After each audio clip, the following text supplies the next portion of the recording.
अनि एउटा हाम्रो नेपालीहरूको बानी के रहेछ भनेपछि जति सुख भए पनि जे भए पनि देखाउनु चाहिँ दुःखै देखाउन खोज्ने क्या। अनि यहाँ बाहिरतिर आइसकेपछि थाहा भयो कि यतातिर पनि त मान्छेहरू ल 60 वर्षको मान्छेहरू काम गर्न हिँडिरहेको छ, हामीसँग ल्याम कि ल्याम कहाँ भन्छ होइन। कमसेकम हाम्रो नेपालतिरको 60 वर्षको मान्छे त काम त गर्नु पर्दैन नि त, छोराछोरीले त बाबाआमालाई हेर्छ होइन। छ नि त त्यो पनि पोजिटिभ कुराहरूलाई पनि त्यो गर्नुपर्छ क्या। अनि नेगेटिभ मात्रै आफ्नोतिरको चाहिँ नेगेटिभ मात्रै सोच्ने अनि पोजिटिभ केही पनि नसोच्ने त्यस्तो पनि बेटर होइन क्या, त्यस्तो लाग्छ मलाई है। एकदम म त मान्छे चिलै हो कि एक्लै भए पनि एकदम ह्याप्पी भइदिन्छु।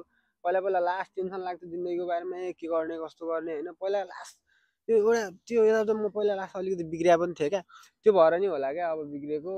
खालि सोच्ने मात्रै सोच्ने मात्रै सोच्ने, तर जिन्दगी सरल रहेछ क्या, लास्ट चिल रहेछ क्या जिन्दगी गाइजहरू होइन। कसरी चिल रहेछ भनेपछि जति सोच्यो त्यति टेन्सनमा नसोचेर आनन्दले बस्यो भने भात खान पाइएकै छ, कपडा लाउन पाइएकै छ, घुम्न पाइएकै छ, बाबाआमा छ, दाइ दिदी बहिनी सबै छँदैछ, भइगयो त जिन्दगी, त्यही त हो नि।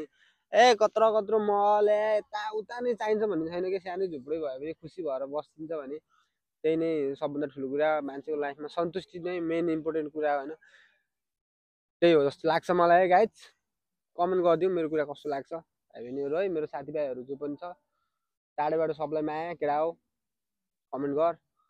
अनि अब टाइमिङ मिल्यो भने धेरै कुराहरू भन्नु नै छ होइन, पछि पछि आउँछ बिस्तारै।